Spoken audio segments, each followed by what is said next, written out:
If you asked me to design a school, the first thing I wouldn't do is argue about what subjects belong in it. I wouldn't start with curricula, lesson plans, or standardized objectives written by committees. I'd start with a much more uncomfortable question. What is school actually doing to the way people think? Because once you look at that honestly, you can't escape a troubling conclusion. School, as it's currently built, is not designed to teach thinking. It's designed to teach obedience to systems. Most people think school is about learning facts. That already misses the point. Facts are cheap. You can look them up. What matters is whether you understand how those facts fit together, where they come from, and what they actually mean. But that's rarely what school asks for. Instead, it trains students to accept information because it comes from an approved source, a textbook, a teacher, an exam. Authority quietly replaces understanding. I've seen this everywhere. Students who can recite definitions perfectly and still have no idea what they're talking about. Students who can solve equations by following steps but have no physical sense of what those equations describe. They've learned the shape of knowledge without the substance. And worse, they think they understand because the system rewards them for sounding right.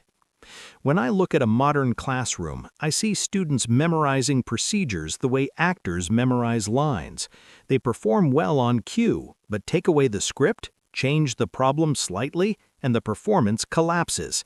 Suddenly, the confidence is gone. That's not because the students are unintelligent, it's because the system never asked them to understand in the first place. The structure of school sends a powerful message even when no one says it out loud. The message is this: your job is not to figure things out. Your job is to absorb what you're given and repeat it accurately. Curiosity becomes a distraction. Confusion becomes a weakness. Independent thinking becomes dangerous because it might take you off the approved path. If I were designing school, that idea would be the first thing I'd throw out. Real understanding is messy. It involves wrong turns, half-formed ideas, and long stretches where nothing makes sense. That's not a problem. That's the process. But school treats messiness as inefficiency and efficiency as intelligence. Grades make this even worse. They turn learning into a transaction. Do the assignment, get the mark, move on. Students stop asking whether they understand something and start asking what's required. How many points is this worth? Will this be on the test? Those questions quietly replace the only one that matters. Do I actually understand this? Once you start caring more about appearing smart than about figuring things out, learning is already dead. You've entered what I've called cargo cult thinking, copying the outward behaviors of understanding without the inner substance, without meaning. School doesn't intend to produce this, but that's exactly what it rewards. Another thing I noticed immediately is how little room there is for honest ignorance. In school, not knowing something feels shameful. Students are trained to hide confusion instead of explore it. But ignorance is the starting point of all discovery. If you're not allowed to say, "I don't know," you're not allowed to learn. School also fragments knowledge into artificial boxes, math here, physics there, biology somewhere else, as if nature cares what subject you're studying. It doesn't. Real problems don't announce which discipline they belong to. Understanding requires connecting ideas across boundaries, not memorizing them in isolation. If I designed school, the goal wouldn't be to produce students who know answers, it would be to produce students who know how to find out, students who are comfortable being confused, students who trust their own reasoning enough to question authority without becoming cynical. That's why everything would change, not because of better technology or smarter textbooks, but because the purpose of school itself would be different.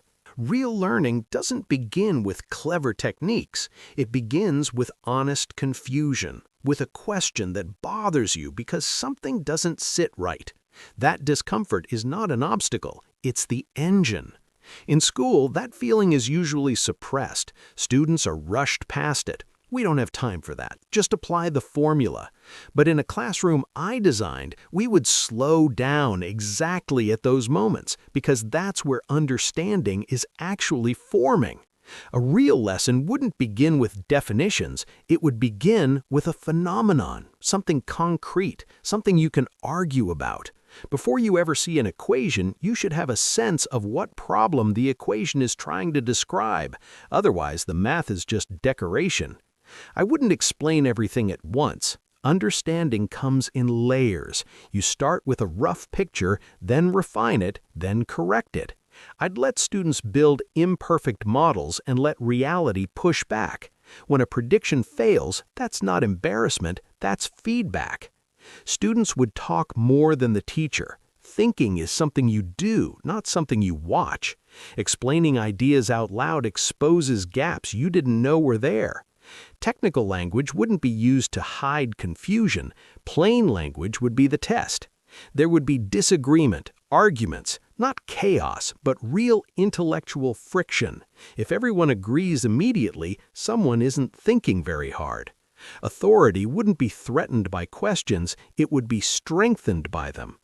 Problems wouldn't be labeled by method. In real life, problems don't tell you how to solve them. Figuring out how to approach a problem is part of the problem. School usually gives that away for free, and that's a mistake. Subjects wouldn't be isolated. Nature doesn't care about course boundaries. Knowledge would feel connected because it is connected. Time would also be treated differently. Learning doesn't happen on schedule. I'd rather build a few ideas deeply than rush through many shallowly. Mistakes would be normal, expected. A classroom with no mistakes is a classroom with no thinking. Silence wouldn't be awkward, it would mean people are actually thinking. In that environment, motivation changes. Students stop asking whether something is on the test. The question no longer makes sense. Understanding becomes the reward. That's what real learning looks like. Slow, messy, alive.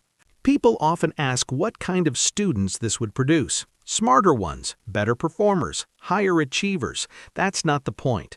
The real change wouldn't be in what they know, it would be in how they relate to knowledge itself. These students wouldn't be afraid of not knowing. They wouldn't freeze when faced with unfamiliar problems. They'd know how to begin. That confidence doesn't come from having answers. It comes from trusting the process of thinking. They wouldn't obey authority blindly or reject it reflexively. They'd question it intelligently. They wouldn't ask whether something will be on the test. They'd ask whether it makes sense. They wouldn't be obsessed with being right. They'd be obsessed with finding out. Being wrong wouldn't threaten their identity. It would be information. They'd be patient. Real understanding takes time. Confusion wouldn't scare them. It would signal progress. They'd value clarity over sounding impressive. If something mattered, they'd want to explain it simply. Not because simplicity is easy, but because it's honest.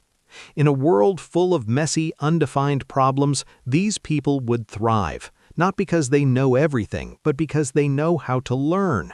They wouldn't need constant validation. They'd have an internal standard. Does this match reality? A society full of people like this is harder to manipulate, harder to fool with slogans, harder to control with fear. People who can think don't outsource their judgment. They're also more humble. The deeper you understand something, the more aware you become of its limits. Memorization creates arrogance. Thinking creates humility.